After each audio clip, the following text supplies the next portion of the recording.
I have with me Dmitri Babich. Dmitri, I had the very pleasant experience of going to dinner with recently and having a long talk about Julian's situation. So I'm very pleased that he's joining us here today. Dmitri is an accomplished and long-standing journalist. You will often see him on Peter Lavelle's show Crosstalk. I believe they just filmed yet another episode of that today. You can look up Crosstalk on YouTube and see Dmitri and Peter's work. Thanks. Hi, Dmitri. Yes, nice to see you. And besides being on Crosstalk and cooperating with RT, I have been a journalist covering Russian and international affairs for how many? Almost 29 years. I have been working in the central media, as we call it, in Russia since 1989, including such newspapers as the Moscow News or Moskovsky Novosti in Russian, RIA Novosti, on different stages of its history. Also in Komsomolskaya Pravda, which used to be included in the Guinness Book of Records as the newspaper, as a daily with the largest circulation in the world. And I can tell you, as a journalist, that I felt a pleasant shock when Julian Assange appeared on the world media stage. I simply could not imagine that just one person with a small team of devoted people, not on salary, for a very small amount of money, managed to change the tide of history, change the tide of news. I have been a journalist in the pre-internet times. 20 years of my work were in the pre-internet times, right? And I simply could not imagine that this is possible. Julian managed to do it with a handful of supporters, which gradually grew into something bigger. But he managed to do it, and that's why, as a journalist, I admire him. I admire him from a professional point of view, if you want. Absolutely. He has set the standard for journalism worldwide. I think it's John Pilger who actually said that the reason that journalists hate him is because he's doing what they're supposed to do. Exactly. And Julian Pilger, the reason why I ultimately went to work after working for many years, first in the Russian liberal media, and then on television, the reason why I went to work on what was called then basically the Voice of Russia, our radio, which later became Sputnik. It was because John Pilger spoke to Voice of Russia, and I immediately realized that he was a real hero, a real journalist. He was talking about real problems. He actually told me, John Pilger told our radio an amazing story about his experience in Afghanistan. So with friends like that, Julian is certainly one of the world's greatest journalists today. Hello? Dmitri, I'm here. Sorry. Yes. Actually, it's just started. Sorry, sometimes my camera will disappear from your view, but I'm still right here with you. Don't worry. Oh, okay. So I hope you heard me about John Pilger. Yeah, no. I am actually going to have to shut the windows because it's just started pouring down with rain. So I'm going to step away for a second. But I just wanted to ask you, Dmitri, please, you told me a brilliant historical story about another exile in an embassy, and I had never, ever heard about that before. I was wondering if you could please tell us the story, that there is, in fact, precedent for Julian's situation in the embassy, in Ecuador, the Ecuadorian embassy. Well, let me tell you this story, and it will show you who are the real predecessors of the people who are now chasing Julian Assange, trying to arrest him. There was a cardinal, the head of the Catholic Church in Hungary. His second name was Mindszenty.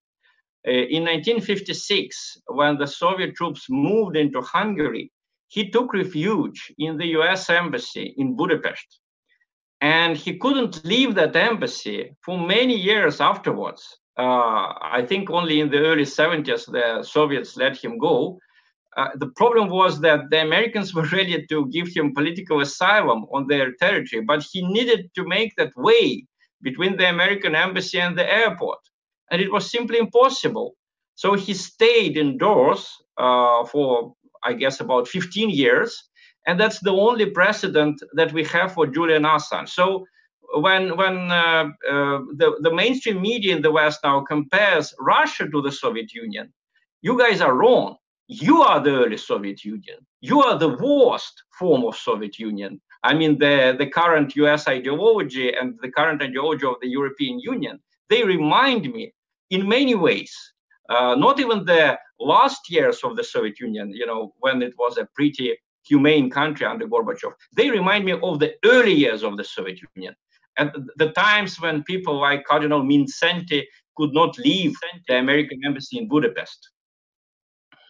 I hope that story went down well. I hope you heard me all the time. Yeah, I actually would like to recap it just a little bit for people, because I want them to fully understand the significance of what you just said. Mm-hmm. So what you're telling us is that there was a Soviet dissident who sought refuge for political asylum. Not a Soviet, a Hungarian dissident. A Hungarian. My apologies. The head of the Hungarian Catholic Church, who took part in the anti-Soviet rebellion in 1956, which is recognized now in Russia as a just rebellion. Our, head of Senate, Sergei Mironov, visited Hungary recently on the anniversary of that revolution and congratulated them. So we are excusing ourselves for what happened then. You know, the problem is with the United States and with the EU, which never excuse themselves for Iraq, for Libya, for Syria, for all the people that they made miserable in the last few years, right? So Russia excused itself, or the Soviet Union, for what the Soviet Union did in 1956. In 1956, a Hungarian anti-communist campaigner, the cardinal of the Hungarian Catholic Church, had to stay in the American embassy. He took refuge there because the Soviet troops and the communist police were after him, right? He took refuge in that embassy in 1956, and he stayed there for 15 years. So I hope Julian will not have to stay that long because we live in an internet age now and we can campaign on his behalf. But it tells you very well who are the real predecessors of the people who are now after Julian Assange. Their predecessors are not the great liberal democracies of the West that we all remember and that are dead now. Their real predecessors are the Soviet communist totalitarian officials who put Cardinal Mindszenty in that situation where he had to stay indoors for 15 years simply because he couldn't get to the airport. You know, the problem was that the United States gave him political asylum, but he could not make the way between the American embassy and the airport in Budapest. Wow, that is absolutely incredible. So, as you say, the US empire is in fact exhibiting the same behaviors that previous regimes had exhibited against dissidents wanting totalitarian regime. The one that did not tolerate any kind of dissent. The one, that's what I tell the Russians now to the best of my ability, and that finds a very sympathetic audience here. As you might know from your experience here, Russians have a very high opinion of the Western states, of the United States, of Western Europe. These are our spiritual brothers, if you know, because most of the Russian population, we came from the West, we're Slavs who came from the Danube Delta, from the Mediterranean. So they are our spiritual brothers. The image of these countries is very good. And it's very hard for me as a journalist to explain to Russians why do we have such hostility from the United States? Why do we have such hostility from the European Union? And I explain to them that it's not nations who are against us. This is a terrible, ultra-liberal ideology, which has become almost as totalitarian as the communist ideology in its worst years, in the 20s or in the 30s. Wouldn't it be fair to say, Dmitri, that wherever you have people with great wealth and great power, that they have a vested interest in maintaining that great wealth and that great power, regardless of what the nation is? I think this applies also to intelligence services around the world. They have a very vested interest in maintaining their own supremacy. And that when you get someone like Julian who exhibits incredible courage and willingness to tackle that great wealth and that great power and acts in a way that undermines it, that this is the net result, regardless of whether it's a past Soviet regime or a current American empire, et cetera, et cetera, et cetera.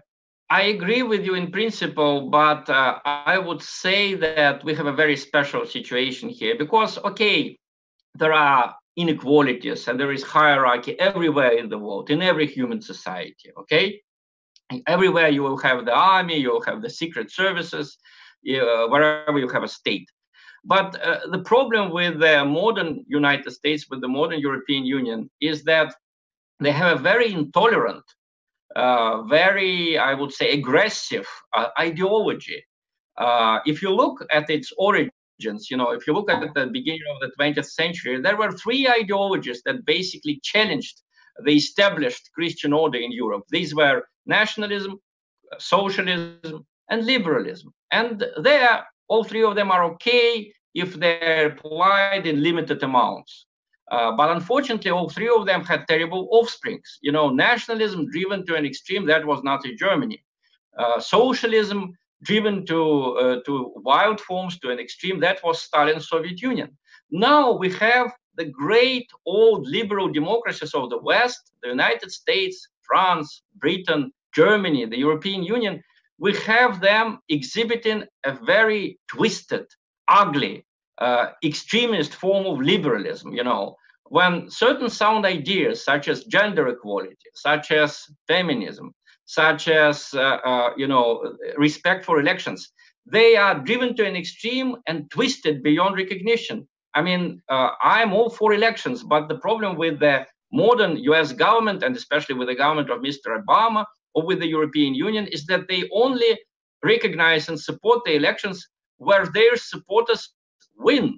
They simply cannot reconcile themselves to the fact that in Venezuela, Nicolas Maduro may have won, that in Russia, Putin has won an honest election, that in Italy, the new governing coalition doesn't want to have a pro-EU prime minister. So they cannot put up with that. They're ready to use violence. They're ready to use lies in order to undermine these governments. And Julian Assange simply exposed it. He did not wage any campaigns against this ideology. He did not target specific Western officials. He just showed it, publishing the documents, publishing things that they did not reveal. That's a wonderful point.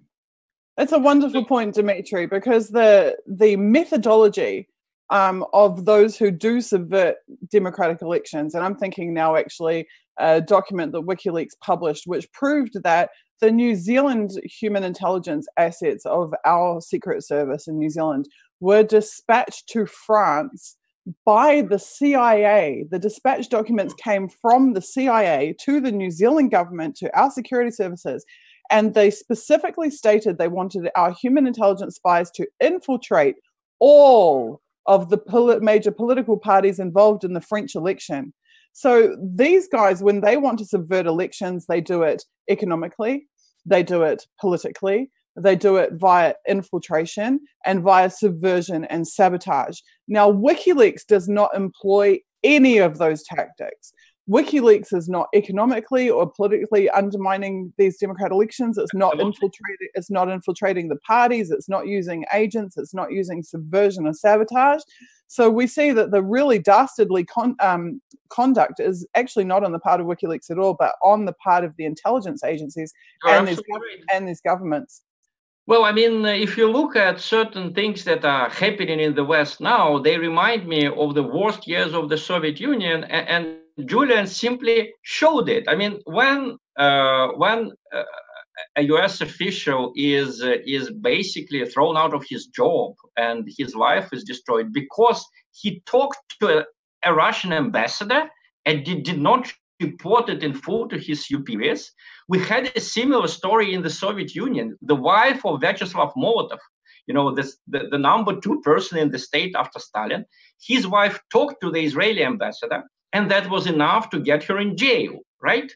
But we hope that such things happened in our country in the years like 1949 and 1953. We couldn't imagine that they could happen in the United States today, or something similar could happen. Those practices have become institutionalized within governments, particularly. That's the most terrible thing. And these practices, they can only be practiced in some kind of secret, because this new ideology, ultraliberalism, it is very hypocritical. Nazism was open brutality. Communism was hypocrisy. All nice slogans, proletarian solidarity, helping the poor, liberating enslaved peoples, but in reality, a lot of cruelty. So this new form of totalitarian ideology, ultraliberalism, is even more hypocritical than the Soviet Union. They talked about the rights of women. They talk about the need to fight rape. For what, For invasion. And then they destroy Libya. Julian Assange put a classic tweet out a while ago, and he said, if you want to protect women, stop dropping bombs. Stop dropping bombs on them. Absolutely. We'll remember how before the invasion of Iraq in 1991, I studied at the United States at the time, how the media was full of reports about Saddam and his people raping women. Then we had the same story repeating itself before the invasion in Libya. And Julian simply, he did not argue with these people. He just showed similarities. He just showed the amount of hypocrisy. And this is what they can't forgive him, because they can only operate in secret. If you juxtapose facts and their slogans, you immediately have a destructive effect on their ideology. That's what John Pilger did. He, in one of his texts for the Voice of Russia, he just compared, a program in which Hillary Clinton explained how much she suffered because of Clinton's marital infidelity, how you have to forgive and let others forgive, and how all that happening right on the same day when he visited an Afghan family, which was bombed, and all the children died on the orders of that same Hillary Clinton. And these people, no one is talking to them. No one is asking if they can forgive, right? Even though they went through something much worse than Mrs. Clinton had to go through watching the pictures of her husband with Monica Lewinsky, right? So exposing that hypocrisy is very important. And that's what Julian has been doing. And that's what they cannot forgive him. And there's a wonderful quote from Julian that says that if wars can be started by lies, then peace can be started by truth. Absolutely. And I think that it's much easier to prevent a war by telling the truth than having to destroy the aggressor. We all remember how basically Nazi Germany was a weak baby state in 1933 and 1934 when Hitler just came to power. If all the truth about his actions and about his intentions had been justly reported by the Western media, the Soviet media was already very negative, probably we wouldn't have to destroy his regime at the costs of tens of millions of lives between 1939 and 1945. It's much cheaper to expose the aggressive, deceitful regimes before they start killing other people in other countries or in their own country. That's what Julian said. Basically, today, the internet gives us an opportunity at a very low cost to spread the truth, to billions of people. It's like, okay, we have all of these dreadful weapons. We have the atomic bomb. We have all kinds of hideous weapons, that, like robots. But thank God, we also have a very strong medicine against the war. We have internet, which can immediately inform billions of people, independent of what the government, or whether the government wants it or not, right? So Julian has shown this ability of internet to inform people and to destroy wars. That's why the weapons producers, that's why the warmongers want to silence him, because for them, it's like non-proliferation of truth. If there are other people like Julian Assange, like Edward Snowden. Look, I mean, there are no more heroes. These two really stand out. Why? Because the United States government and the EU have done everything possible to make these people miserable, so that no one would prefer to repeat their experience. Look how they are chasing Edward Snowden. Look how they are after Julian Assange. The aim is to kind of to penalize the pioneers, so that the others would not venture down the same road. I think that's an incredibly good point, which is that what Julian has done is actually, he's extremely intelligent, extremely talented, and has had this convergence of various skills and experiences which led him into his position. However, fundamentally, the methods that he used to get this information out could be done by anybody. And in fact, we can, in that sense, all become in our own way Julian Assange. Well, true, and I just loved, I mean, I'm being ironic, of course, here. I just loved the way the warmongering general, Wesley Clark, how he wanted to attack Assange in the American press, and how he said, Assange is not a journalist, Assange is an activist. Well, I don't care how you call a person. Martin Luther King, was he an activist? Was he a preacher? Was he a priest? Was he a journalist? He was all of that at once. But the main thing is not what you call a person. The main thing is not a person's credentials. The main thing is the cause for which this person is acting, you know, sometimes risking his or her life. Julian Assange is pursuing a very noble cause. He is protecting us from the weapons which our governments have been creating for decades. His campaign to expose the cruelty of the Iraqi war, I think it was very important. I mean, now thousands of people in the United States who promoted the Iraqi war, who voted for it in the Congress, right? Who wrote aggressive articles about Iraq and about the terrible Saddam. Now they themselves say that the Iraqi war was a mistake. And who was saying that the Iraqi war was a mistake when it was still going on? Julian Assange, right? And a few countries, a few government leaders, including the president. I mean, I don't agree with him on many points in internal policy, but I think Putin's opposition to the war in Iraq, Putin's opposition to the Western interventions in Libya and Syria, they're absolutely indisputable. I think anti-war, I think that fundamentally every human being of good conscience is anti-war. I think absolutely. Just imagine if the mainstream media were actually airing anti-war messages instead of pro-war messages. Imagine how easily we would be mobilizing tens of millions of people in support of the anti-war movement. But instead, we see the mechanisms of state acting to undermine anti-war efforts and acting in support of militarism, and particularly this new corporate element of militarism, where we have these private security companies, you know, essentially private militia even contracting to military and government around the world. I believe people fundamentally, instinctually, do not want to have bombs dropped on their head, do not want to invest in this war industry. But we are conditioned to the opposite by the media and to a certain extent by academics as well.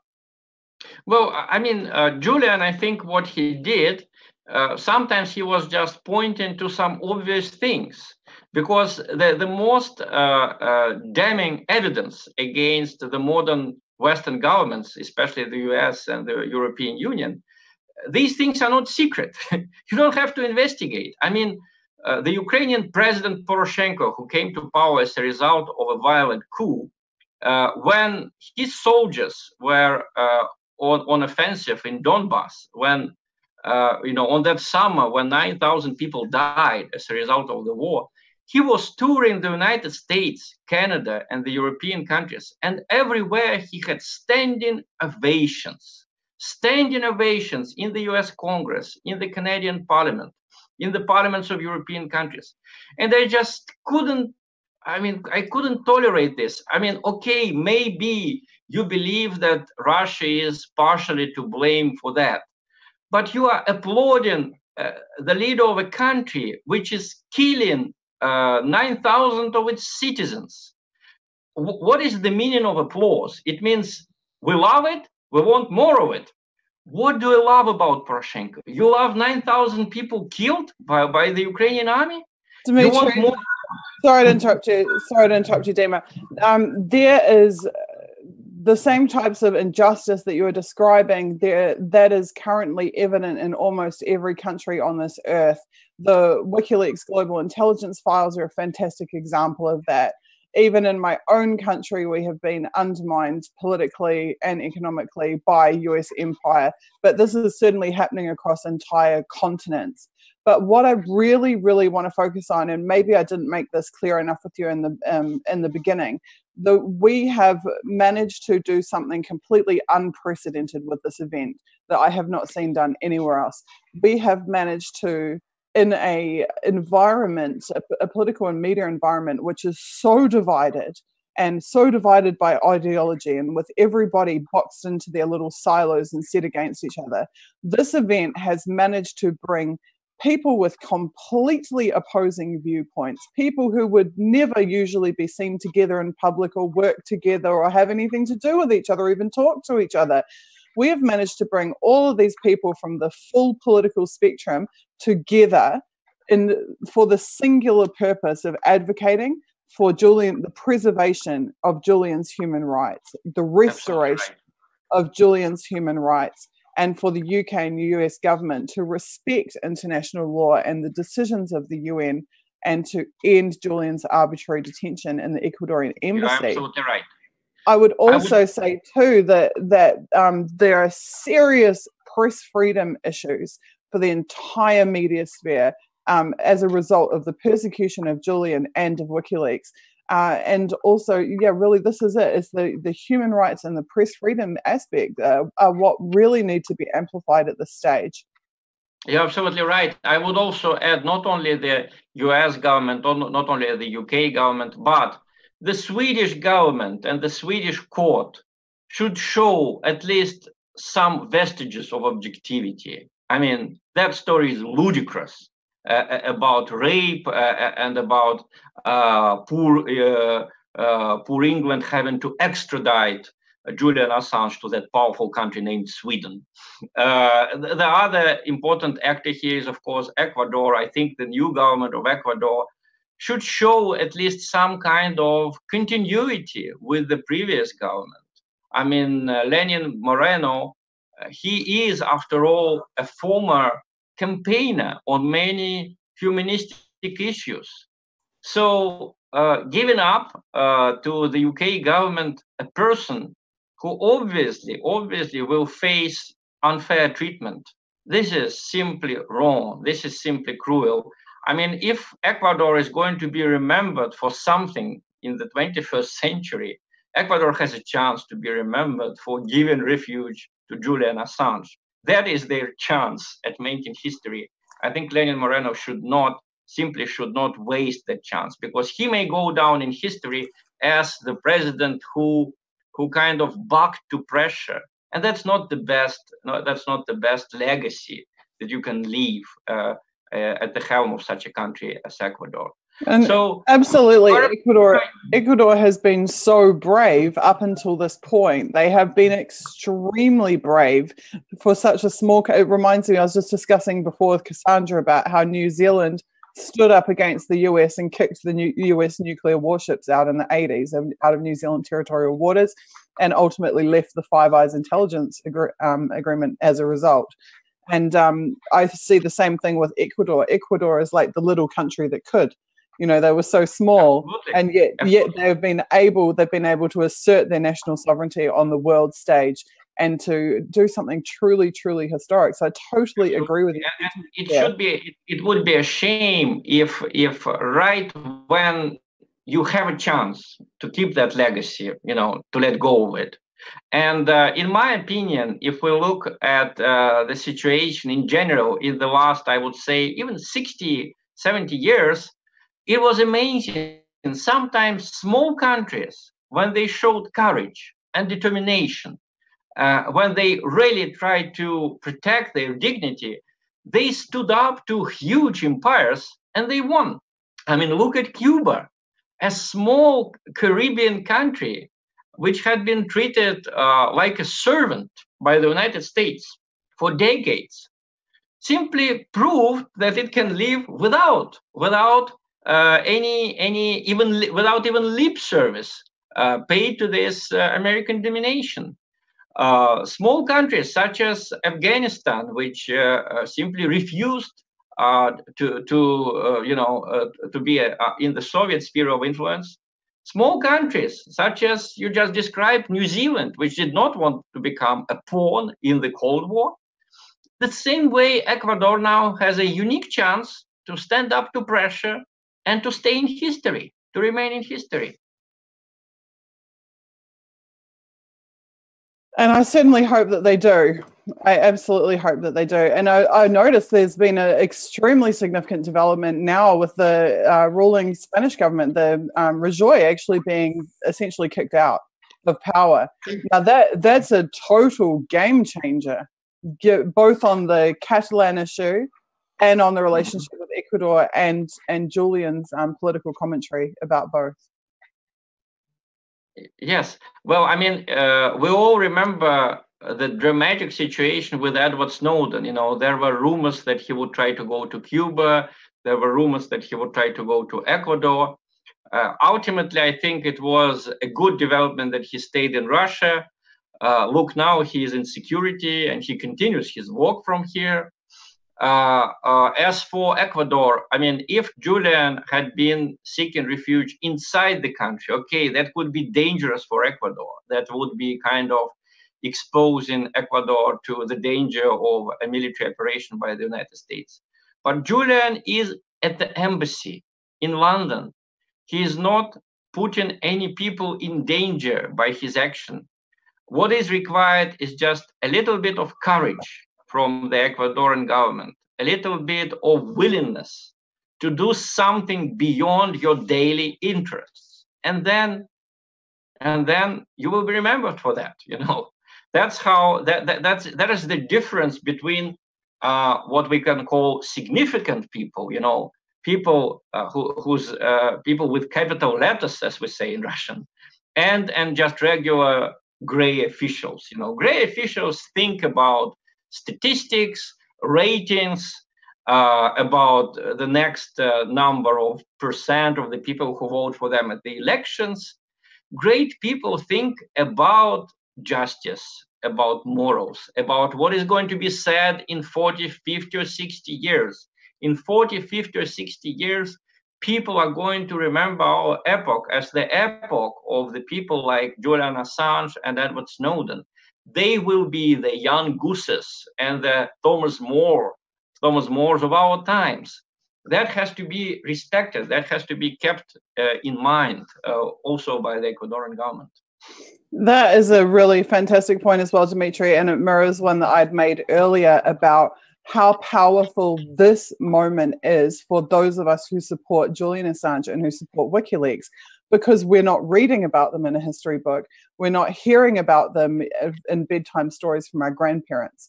We still have them. They are still with us, which means this is the moment that we have the power to change and to influence the outcome of these events, particularly around the persecution of Julian, and to fight back against that persecution. True. And I would say that, 100 years ago, writers such as Leo Tolstoy or Fyodor Dostoevsky, they played this kind of role because people were reading novels and the novels in correspondence, like the works of Jean-Jacques Rousseau. So they were important, and these people are heroes. Now we live in the internet age when you can't really change a world by a novel, but you can change a world by journalist research, by publishing the secret documents that the authorities hide from the public. So Julian Assange is in a way a kind of Leo Tolstoy of our times. You know, He is helping us understand ourselves by modern methods, not by artistic invention, not by invented stories, but by giving us the maximum of information that can be available. So can you imagine, some government delivering Leo Tolstoy to the Tsarist police? Can you imagine what would be said of a country, Latin American country or an African country, that would surrender Leon Feuchtwanger to the Nazis, to Hitler, or Erich Maria Remarque, or Bertolt Brecht? These countries would cover themselves in shame for the next few decades. That's for sure. So I think if the UK indeed arrests Assange and gives him to Sweden for further transfer to the United States, the UK will simply cover itself with shame. It won't be the same great country that we have been admiring for its legal system, for its old customs, for its nobility. It will simply have a very different image.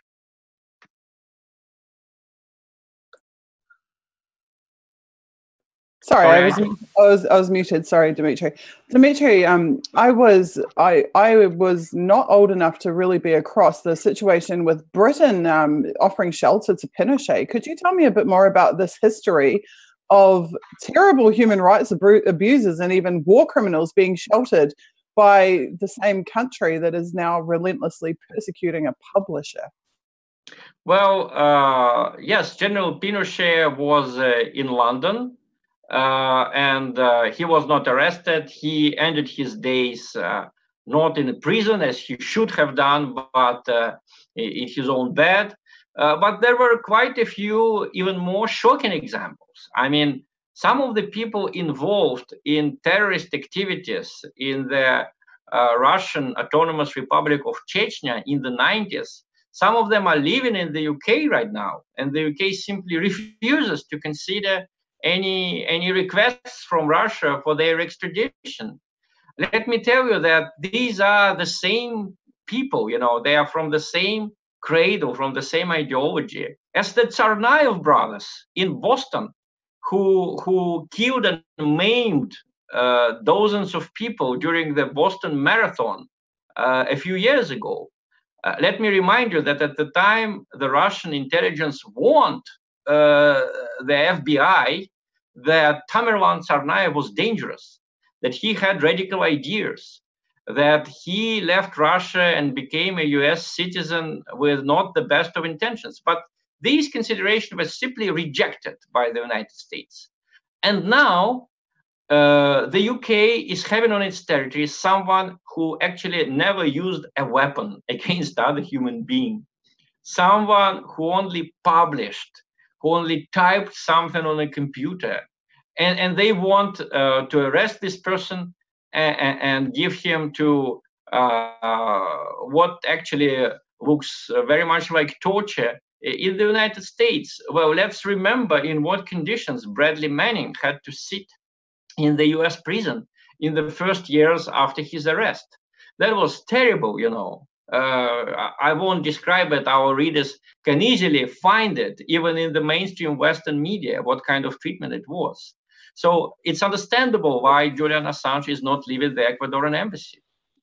That is a really important reminder. That's a really important reminder. And I remember that even one of Obama's White House press spokesmen, wasn't it, resigned over the treatment of Chelsea Manning. True.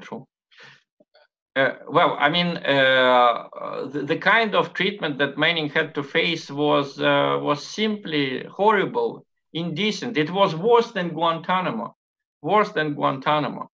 And I mean, it's clear that Julian would be subjected to the same kind of treatment because there is a precedent. After all, Bradley Manning, when he started his actions in support of WikiLeaks, was a kind of lawyer in the hierarchy to to Julian Assange. Assange was the organizer. So you can imagine what kind of treatment awaits Julian Assange. And that is yet another extremely significant point, and one that I've tried to make, which is that we saved Julian Assange's life, we will save the lives of countless other whistleblowers and at-risk journalists, because Julian is one of the very few people in this world who has had a significant impact on the outcomes for whistleblowers and for at-risk journalists. You being a journalist, I'm really interested to know what your assessment is of the wider risk to press freedom were we to lose WikiLeaks. Well, I think that the risks are not just from the governments, which of course do not always like free press. Free press, that's nothing new. I think what is really awful is that the prices which are now given, the amount of publicity that you receive is very unfair in the media world. I mean, the New York Times was given Pulitzer Prize. You know, their journalists were given Pulitzer Prize for the so-called Russiagate scandal, even though now show me the people who were arrested because of Russiagate. Show me a trial. It has been 2 years since Russia supposedly meddled in the US election. So, and they get a Pulitzer Prize for that. Obviously, of course, Julian Assange, under the current conditions, will not get a journalist prize from international journalist organizations. Some of them will repeat Wesley Clark, saying that he's not exactly a journalist, he did not have a press card, he did not finish any journalist schools, not a journalist, we don't know what to do with him, right? But this is simply ludicrous, because people become journalists not because of their credentials. People become journalists because they say something important. They say something important to the public. They say it by all the means that are available to them, by television, by newspapers, or by internet, as Julian did it. So I think the threat to press freedom, it's not only persecution, it's also the lack of attention from the mainstream press. You know, the modern world is trying to silence the activists and the journalists like Julian Assange by simply saying that they don't qualify to be journalists, or they don't qualify to be politicians. It's like, it's a very modern thing, you know, show me a document, show me an ID that would certify that you are someone. And unless you have that ID, you are no one, right? This kind of attitude we see practiced with Julian by the mainstream media, and it's simply unfair, because Julian Assange is known to hundreds of thousands more, hundreds of thousands of times more people than the New York Times reporters who wrote about this nothing burger named Russia meddling in the US elections. Well, I mean, there's always been these shifting sands of different narratives that have been used to smear Julian Assange and to smear WikiLeaks. I think no matter what WikiLeaks released at any given time, that both the mainstream media and the government would be colluding to find a way to turn that narrative and use it against WikiLeaks. So I think the election has given them this narrative, but prior to that, there were other narratives. We've seen many black propaganda campaigns against WikiLeaks. In 2016, there was a number of suspicious social media accounts pressing the idea that Julian wasn't even alive, that he was in fact dead. We've seen the same thing in recent weeks, where people are claiming that he's already left the embassy and is somehow in safety in the US because Trump is going to save him. I know from speaking with his mother, with his family, with his friends, and with his lawyers that that is completely untrue and not the case. He is trapped inside the Ecuadorian embassy. He is suffering multiple medical conditions that are of serious concern to his health and to his well-being. He is being deprived of his human right to communication. People who are talking about us being conspiracy theorists, people who say that, in fact, Julian is somewhere else besides the Ecuadorian embassy, they should look at their side of the barricade. I mean, the Ukrainian government, which is supported by the EU and by the United States, supported economically, financially, militarily, diplomatically, they have just faked a story of a murder of a journalist, Arkady Babchenko. We have all seen this shameful spectacle that they put up in Kiev with Mr. Babchenko lying in a pool of I don't know what it was, maybe fruit juice, maybe pig blood, but he was there lying, and immediately the Prime Minister of Ukraine, for God's sake, the Prime Minister, he wasn't informed about this falsification, so he immediately accused what he called Russia's totalitarian machine of murdering this courageous person. So after you see the Western supported governments of being able to produce such lies, to produce such falsifications, please, come to your senses and look for falsifications where they come from. They come from Washington, they come from Brussels, they come from Kiev, they come from London. They don't come from Julian Assange and from Moscow. If Julian Assange had faked just one message, they would be after him with huge lawsuits. They would immediately destroy him morally. That was the point about Julian, that none of the government officials in the West is disputing the authenticity of his releases. What they try to do is just to shift attention from the things that really incriminate the governments of the West. I mean, when WikiLeaks showed the video of Iraqi civilians being destroyed by the US troops in Iraq, they did not dispute the authenticity of the video. They just kept saying, could this video have a bad effect on the psyche of the people in Afghanistan, that they may want to kill more American soldiers? Well, stop the war, stop the killing of civilians. I'm sorry, not in Afghanistan, but in Iraq. Stop the war, stop the killing of civilians in Iraq, and you won't have to fear for the lives of your soldiers. That was a very simple message from Julian Assange and his videos that he received, that he released. And let me remind you that ultimately, President Obama took most of the US troops out of Iraq. And we haven't seen any US agents exposed by Assange and being mistreated by anyone, including the Iraqi authorities. So it looks more and more likely that all of this talk about Assange revealing the identities of US soldiers or US agents, this talk is just empty talk. If they had one such spy exposed, if they had one such person suffering, they would have shown him long ago, and his family or her family would go after Julian. There are simply no such agents who suffered because of Julian's activities. Absolutely spot on. Absolutely spot on. So what would you like to see happen from this point, Dmitri? Where, if you could wave a magic wand, where would you take the situation?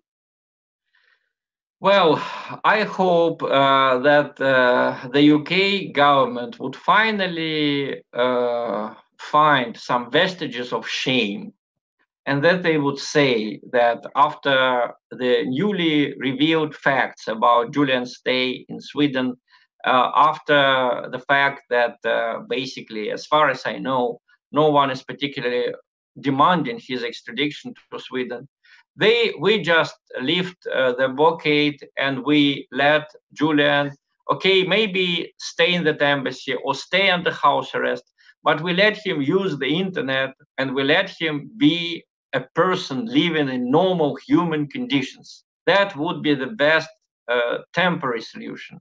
In future, I hope that instead of going after Assange, the Western government would try to improve their own policies, not to be exposed to the revelations of such people as Julian Assange. I also hope that people like Bob Woodward and Carl Bernstein, who used to be given journalist prizes for publishing documents that the government didn't want them to publish, that they would recover at least the remnants of their moral integrity and they would proclaim Julian Assange for what he is, a journalist, one of their own, who just revealed a lot more documents using the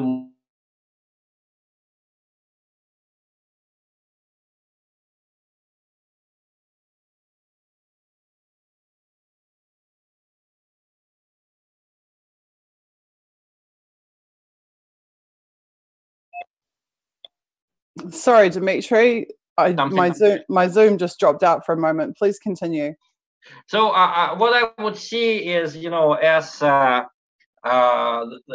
Bolsheviks used to say, program maximum and program minimum. Program minimum is for Julian to be given access to the internet and to be given a chance to live, okay, maybe under house arrest, maybe under control, but as a normal human being and not as a tracked beast, right?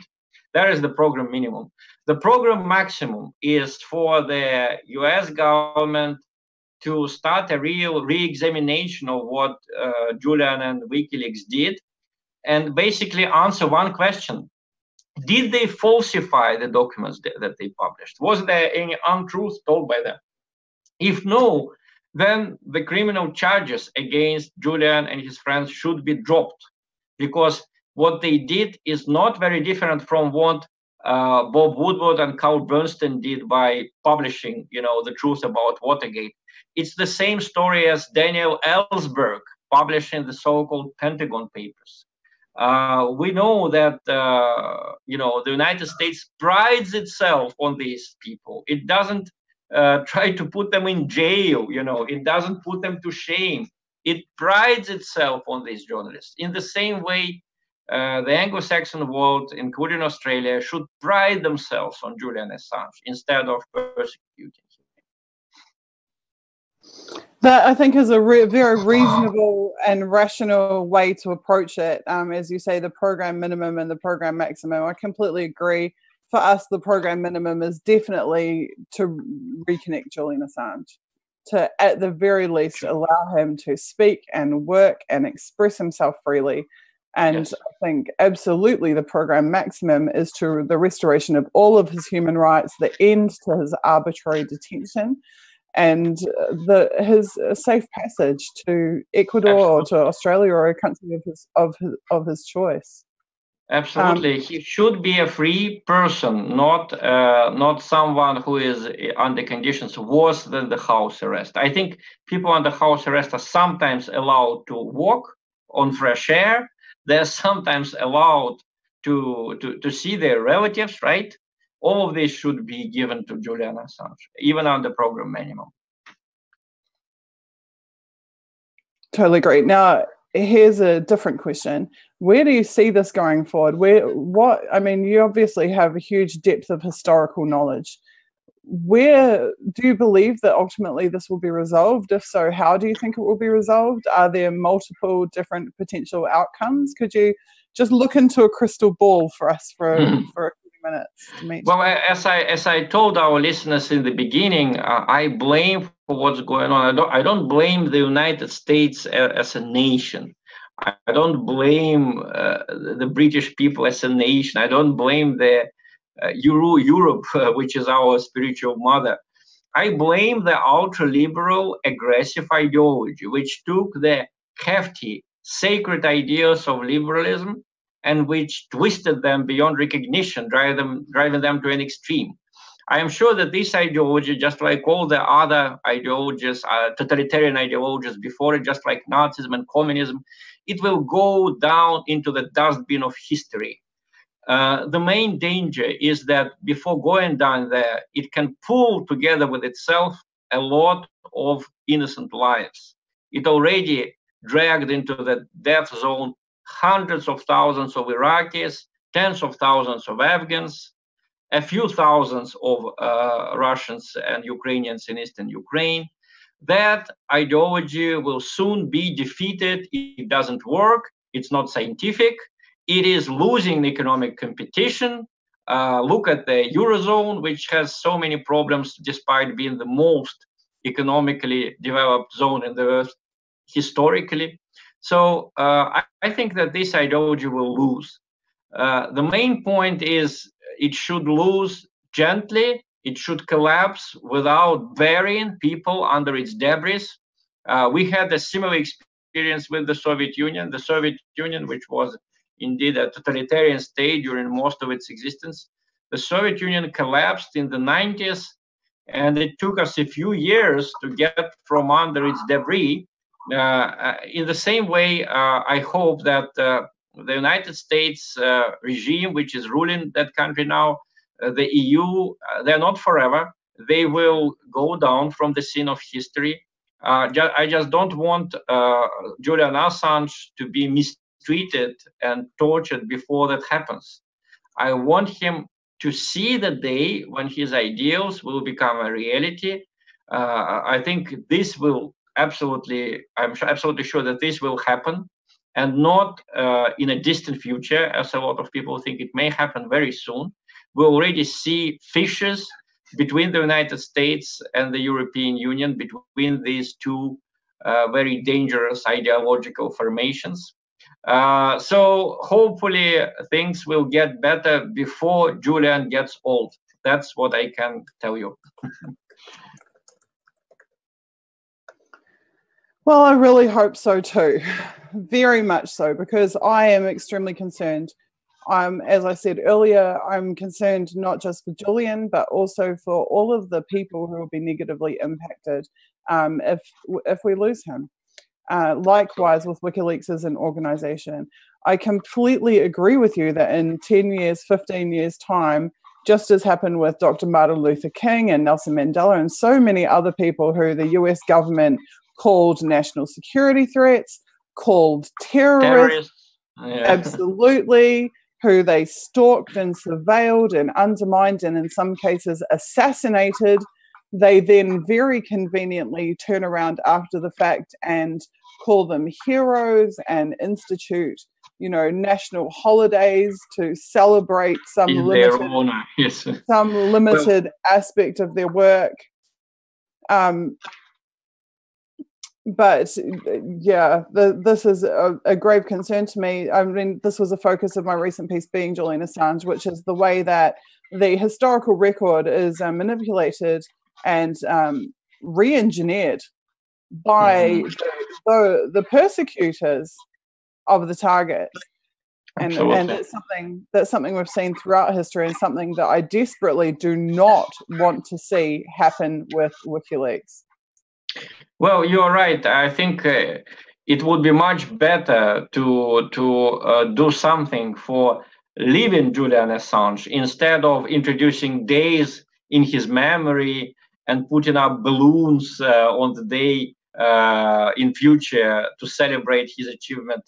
You know, in future, we should be cherishing and safeguarding and protecting our heroes now when they're still alive.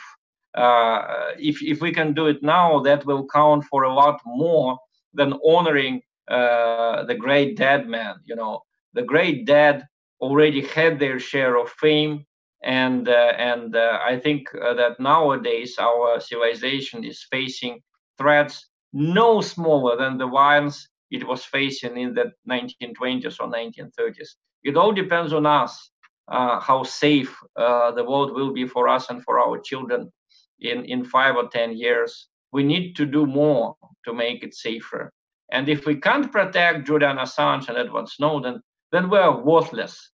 And actually, our descendants will say that these people could not protect their best. If they could not protect their best, they probably deserved if something bad happened to them later. I completely agree. Now, can you give me a historical precedent for a successful outcome? Is there any hope? Can you give me a historical precedent for a successful outcome? Well, I can give you such a precedent. Professor, academician Andrei Sakharov, the great physicist, spent about 6 years under house arrest, in fact, in the city of Gorky under the Soviet Union. And in 6 years, he was greeted as a hero in Moscow. And now we have a a huge street in Moscow named after him, and we have a museum in his name. All of that happened quite unexpectedly, you know. In 1980, he was put under house arrest. In 1986, he was met as a hero at a train station in Moscow. And in 6 months, he was already sitting in the Soviet parliament arguing with Gorbachev. So things may change in a matter of months, sometimes even weeks. Let's hope that this will be the case also with Julian Assange. That just reminds me that we have another, what's shaping up to be a successful historical precedent, which is the case in Malaysia currently, where the persecuted opposition leader is now being let out of jail and is likely to stand for election and to win, supposedly even with the cooperation of the current sitting leader, who had in fact been party to that persecution. Well, I mean, actually, if you look at the 20th century, I can give you dozens of such examples. Kim Dae-jung, I think the most successful president of South Korea. Who is he? A former student leader, a former anti-authoritarian campaigner. He became the president of South Korea. Nelson Mandela, I mean, we know about him a lot now, but in 1962, he was considered a terrorist. And it was prohibited for the US citizens and for the citizens of the UK to have any contact with him. Other examples, you know, there are lots of them. I just don't want to kind of, you know, the founder of modern India, Jawaharlal Nehru. He was persecuted by the British authorities in much the same way as Julian Assange now. So, I mean, I can be giving you examples for hours. Menachem Begin, you know, also wanted by the British government for many years. I mean, the same story, just names are different. That's fascinating, very fascinating to hear. This knowledge is really beyond me, so it's quite a unique experience for me to be able to learn from you, Dmitri, not just to interview you, but to really learn from you. One more thing I would like to know on this topic of geopolitics. One of the most fascinating learning experiences of my life was watching Julian Assange's TV show, The World Tomorrow. I want to know, did you watch that series? And if so, what did you think of it? Because from my interpretation, Julian managed to secure interviews with people who we just never, ever, ever see in Western media, ever. You know, the leader of Hezbollah being a classic example. But Julian did a great job of taking these very significant, very controversial, and very persecuted figures from countries all around the world, from Egypt, from Malaysia, from Lebanon, and then having these very down-to-earth and insightful conversations with them. So please, I'd love to know, did you see it? Pardon me, did you see it? And what was your takeaway from it? I saw that particular interview with the leader of Hezbollah. I think you mean Sheikh Nasrallah. Yes, Sheikh Nasrallah. I think it was fascinating, and I must tell you that I have to admit I had a very negative opinion about Hezbollah and about the Shiite resistance in general in Lebanon, because my generation of young journalists in Russia in the 1980s, 1990s, we were pretty sympathetic with Israel for obvious reasons. We went against the established view in the Brezhnev Soviet Union that Israel was to blame for everything, that the Arab countries were very nice and innocent. But in the case of Lebanon, Israel is certainly on the wrong side of history. I'm sorry, you know. Lebanon in 1982 became a victim of an Israeli invasion. Even the Israeli politicians acknowledge it. They call it Israel's Vietnam, you know, that war in 1992. So it was then that Hezbollah appeared as a response to the Israeli military action.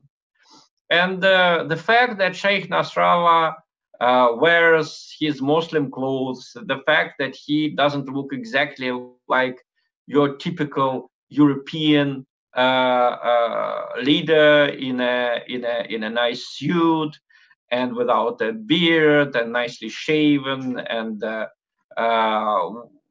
with a good haircut.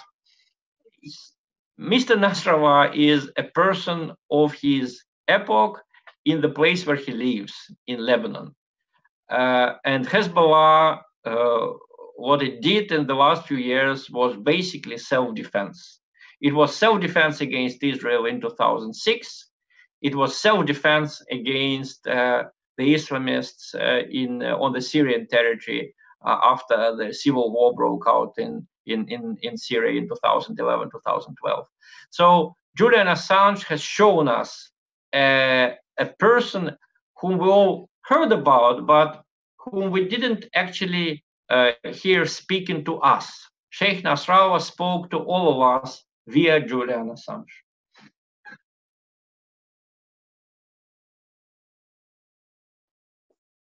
Hello. And Dima, just one last question for you, because our next guest is here and we're a little bit behind schedule now, but I do just want to ask you, what does it say about Julian's chops as a journalist that someone like Nasrallah, who would never, ever appear in Western press, would sit and do an hour-long video interview with Julian? Well, there is that Robin Hood effect, you know.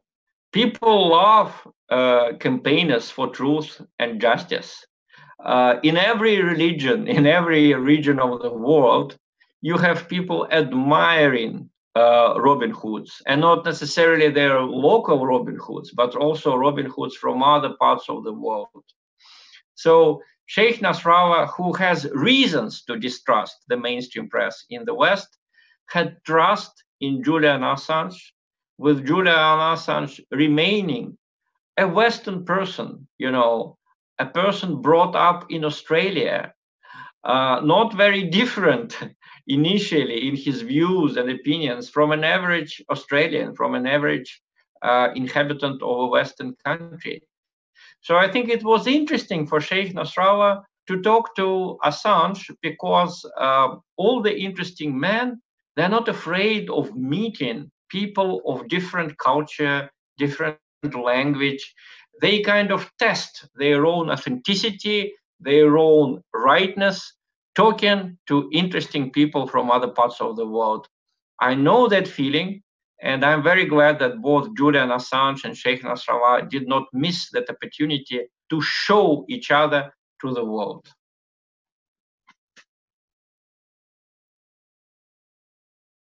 That is just a brilliant close to this, because that is so true. I mean, we talk about Julian's significance in terms of WikiLeaks releases. We talk about his significance in terms of, you know, providing support to whistleblowers and to journalists and to really saving lives. But this is yet another element of it, that he's also used his platform, his experience, and his relationships to bring these voices into the public realm that otherwise might never have been there, and to truly show us the other side of the story. Thank you so much for being with us, Dima. It is an absolute pleasure, and I deeply appreciate it. There is countless comments in the YouTube chat absolutely lauding you for your contribution and for the way someone said, what a brilliant educator to have on the stream. And that is the role that you have played for us today. You have been very educational. So thank you so much. Thank you, friends. Stay fighting. Bye.